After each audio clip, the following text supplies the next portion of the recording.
Hello mga guys, alam niyo guys, ang dami kong napupulot guys, pambata. Alam mo to guys, bagong-bago pa oh. May tag pa siya guys, 389. Ano siya tawag sa atin is lampin yata guys, yung pang ano sa bata.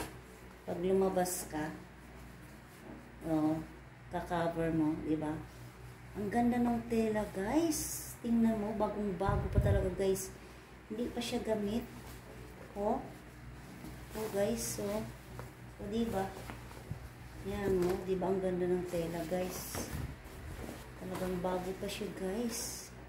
Yan, swerte yung anak ni Mariel. Yan, para sa aking apo. Kakapanganak lang. Ayan guys, ang daming mga pang baby dress.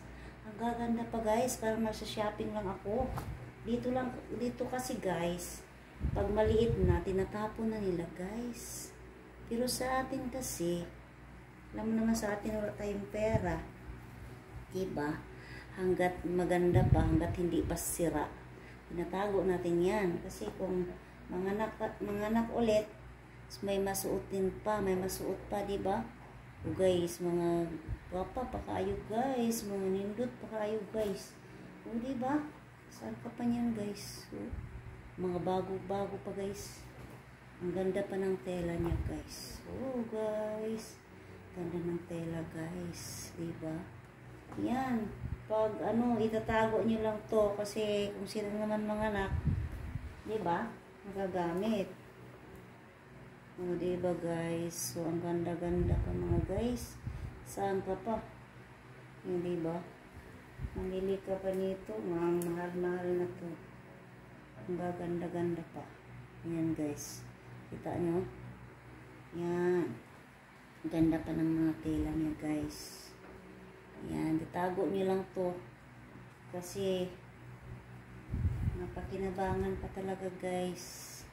Dito sa kanila, marami kasi silang pera. So, pag di na kasya, tatapo na. Pero guys, tingnan nyo naman guys, ang gaganda pa.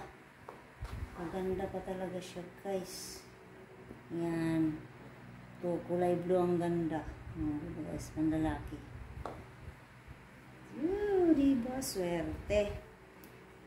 Makarating to Pasko, tamang-tama, mag 3 months na si Elijah Jack. Ayan, swerte si Elijah Jack. Maraming dress. Dito kay Lola. Hindi naman tayo mga anak. So, pamigay na lang natin to sa ating mga apo-apo sa probinsya. Kasi mapakinabangan pa to guys sa Pinas. O diba guys, ang dami. Mga terno pa siya guys. Ayan. Ayan mga guys. Meron pa doon mga tinatago ko guys na pang baby. Marami akong nakuha. Marami pang baby doon. So yan lang guys. Thank you for watching.